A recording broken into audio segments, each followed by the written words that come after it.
El cerebro humano tiene una gran capacidad para cambiarse y ajustarse por sí mismo con la finalidad de adaptarse e incluso en casos de lesiones graves o en condiciones extraordinarias como la de Nico. Nico es un pintor joven que hizo una réplica de un famoso cuadro de Monet, aun cuando a los 3 años le habían extirpado la totalidad del hemisferio derecho. Según relata Stanislas Dehaene en su libro Cómo aprendemos, el cerebro de Nico asimiló en un solo hemisferio todas sus habilidades: el habla, la lectura y la escritura, el dibujo, la pintura, la informática e incluso la esgrima. Y con este y otros casos nos invita ya desde el inicio a olvidar todo lo que creemos que sabemos acerca de los respectivos roles de ambos hemisferios, porque la vida de Nico prueba que es posible convertirse en un artista sin la ayuda del hemisferio derecho. Y esto va, entre otras cosas, y lo tenéis en el vídeo de los neuromitos,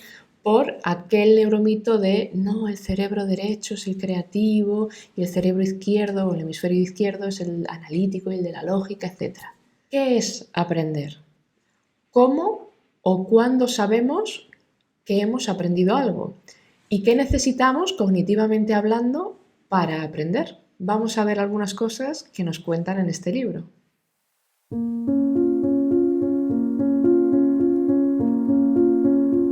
Las investigaciones de Dehaene y su equipo de trabajo nos muestran que nuestro cerebro posee mecanismos que nos permiten desarrollar competencias lingüísticas, aritméticas e incluso tenemos como una especie de GPS interno para la orientación espacial. Esas herramientas intrínsecas nos facilitan aprender y adaptarnos a nuestro entorno. Sin embargo, no hablamos, ni caminamos, ni generamos mapas mentales de recién nacidos. Aunque tengamos esos mecanismos innatos, tenemos que construir sobre ellos. Nuestro genoma sería, por tanto, como el compositor de una pieza musical, mientras que el entorno se encargaría de la interpretación final, pero siempre va a depender de cada músico particular. Si os fijáis, lo que el ser humano ha hecho a lo largo de su historia es reinventarse una y otra vez. ¿Y cómo es esto posible? Pues resulta que nuestro cerebro tiene una gran capacidad para generar hipótesis, es decir, suposiciones de que algo es posible o no, y seleccionar algunas de estas ideas con la intención de convertirlas en conocimientos que podamos compartir con otros acerca de lo que nos rodea. Por tanto, nuestra capacidad de aprendizaje se ve fortalecida o reforzada por la educación. Y una de las prácticas que mejor funcionan, y no porque lo diga solo Dehaene, sino porque lo dicen numerosas investigaciones y ya me habréis visto hablar bastante sobre ello, es la metacognición, de la que por cierto tenéis un vídeo introductorio. Y es que conocer el propio funcionamiento psicológico y cognitivo es uno de los factores más importantes para obtener un buen rendimiento académico a través de la autorregulación del aprendizaje, pero también es fundamental para la autorregulación emocional. Esta es la misión que nos hemos marcado en Sai Academy, tanto en intervención como cuando divulgamos, que cada uno de vosotros aprenda a entender su propio funcionamiento psicológico y cognitivo, porque cuando tenemos conciencia del potencial que tiene nuestro cerebro, pero también de sus límites, podemos desarrollar estrategias efectivas para gestionar no solo nuestro proceso de aprendizaje, sino también nuestras respuestas emocionales. En el libro, Dehaene comenta que no podemos enseñar a otros de una manera conveniente sin tener un modelo mental de lo que ocurre en nuestra cognición.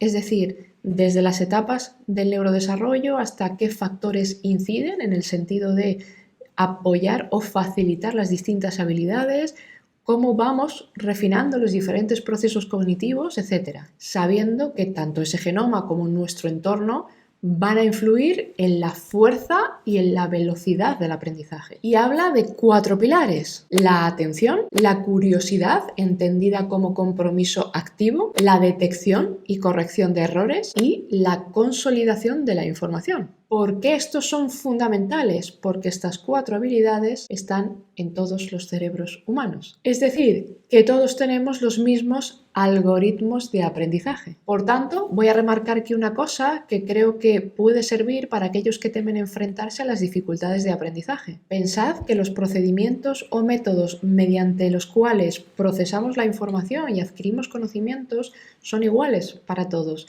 Pero eso no significa que exista un alumno medio, porque eso es un concepto imaginario. No hay un ser humano estándar, y sobre los orígenes de la individualidad también se habla en este libro. Que tengamos esos algoritmos de aprendizaje iguales no quiere decir que no existan las diferencias individuales.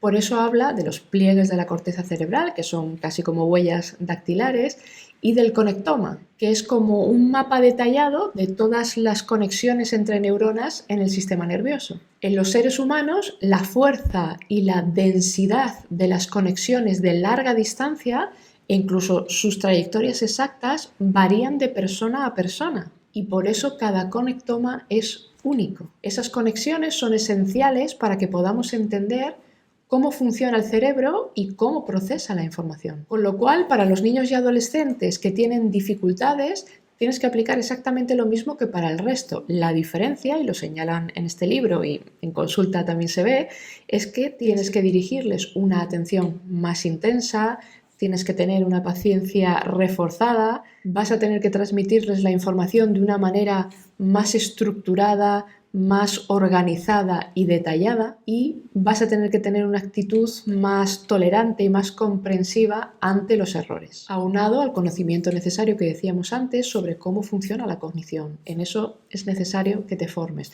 Lo puedes hacer con Psy Academy o lo puedes hacer con otros profesionales. Aprender es, como dije en otro vídeo, y por cierto parafraseando a Stanislas Dehaene, crear en nuestra cabeza una especie de mapa interno o de idea de cómo es el mundo. Y fijaos qué importante es esto para explicar cómo es posible que cada uno de nosotros vea el mundo de manera diferente y qué difícil es encontrar a personas que tengan una visión parecida a la nuestra. Esto Stanislas lo plantea de la siguiente manera. Nuestros genes generan una multitud de hipótesis y los mecanismos que nos permiten adaptarnos a la entrada de información que viene del exterior. Pero el ambiente y, por tanto, tu experiencia de vida es la que nos lleva a seleccionar aquellas hipótesis que se corresponden con ese modelo interno que nos hacemos. Es decir, pensemos en los genes como si fueran unas instrucciones con las que ya venimos. Esas instrucciones te hacen capaz de plantearte hipótesis o ideas sobre cómo debería ser el mundo. Sin embargo, el mundo real, que es tu entorno y tus experiencias de vida, son como un profesor que te enseña qué hipótesis son útiles y cuáles no. Por tanto, tu vida cotidiana y las cosas que te suceden te ayudan a elegir de alguna manera las ideas que mejor se ajustan a tu forma única de entender el mundo. A todos nos llegan multitud de estímulos y de información del exterior, pero si no tuviéramos un modelo interno, no seríamos capaces de interpretar esos datos. No me digáis que esto no es fascinante. Habla también del sueño como un factor absolutamente fundamental para el aprendizaje y lo enlaza con la idea de que intervalos pequeños de aprendizaje son más eficientes que engullir toda la información de una vez. Nuestro cerebro, todas las noches mientras dormimos, consolida lo que ha aprendido durante el día. Por tanto, hace como un repaso de los acontecimientos importantes que registra durante el día, con la idea de consolidar esa información. Y si ves el vídeo sobre la importancia que tiene el sueño en el aprendizaje, veréis que los estudios confirman que dormir te impide olvidar. Un dato interesante es que el sueño de un niño es de 2 a 3 veces más eficaz que el de un adulto. Y desde que somos bebés, con apenas unos meses, el aprendizaje de palabras, por ejemplo, se consolida con el sueño. Un bebé que duerme la siesta retiene mucho mejor las palabras que se le han enseñado durante el día y además es que también las generaliza mejor. Es decir, si tú le enseñas la palabra luna, normalmente la va a asociar con 1 o 2 imágenes muy concretas, pero después de haber dormido, su cerebro asocia esa palabra con otros elementos que no ha visto antes. Cuando están ya en infantil, mejoran el aprendizaje de la mañana y esto está comprobado con estudios empíricos. Pero no se trata tampoco de obligar a todos a dormir, no te preocupes por eso, porque el cerebro ya regula de manera natural la necesidad de dormir de acuerdo con la cantidad de estímulos nuevos que hayas tenido a lo largo de la jornada. En cuanto a la capacidad de atención, no voy a incidir mucho en este caso porque tenéis varios vídeos sobre ello y, por ejemplo, en el de dinámicas familiares para facilitar determinados procesos atencionales, se habla además de otra cosa muy importante para el aprendizaje, que es la comisión de errores, su detección y su corrección. Y por último, pero en absoluto menos relevante, habla también de la curiosidad como algo que no se enseña, sino que es uno de los elementos de ese algoritmo de aprendizaje que traemos de fábrica. No aprendemos de forma pasiva, la información del exterior no penetra en nosotros y se consolida sola, sino que aprendemos de manera activa, explorando aquello que nos rodea. Por tanto, la curiosidad es la determinación que nos empuja a descubrir lo novedoso, entendiendo por determinación una cualidad que se refiere a la firmeza y a la voluntad. Y aquí hago un inciso con respecto a la motivación, porque no es lo mismo curiosidad que motivación, aunque a menudo se entrelazan en el proceso de aprendizaje y en el logro de metas. La curiosidad podríamos decir que es algo más general y que se centra en la exploración y comprensión de lo que nos rodea, mientras que la motivación está más orientada a metas específicas y tenéis un vídeo donde explico, entre otras cosas,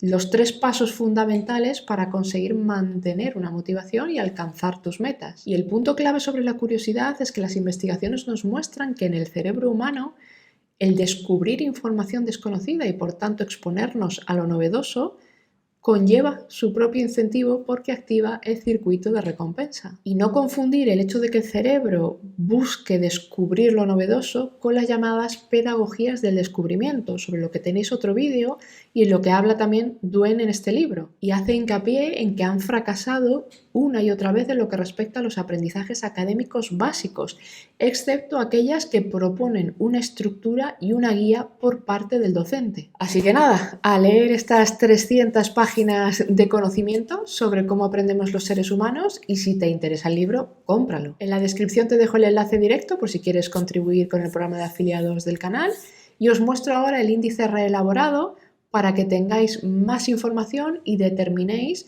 si os interesa lo que hay escrito en sus páginas.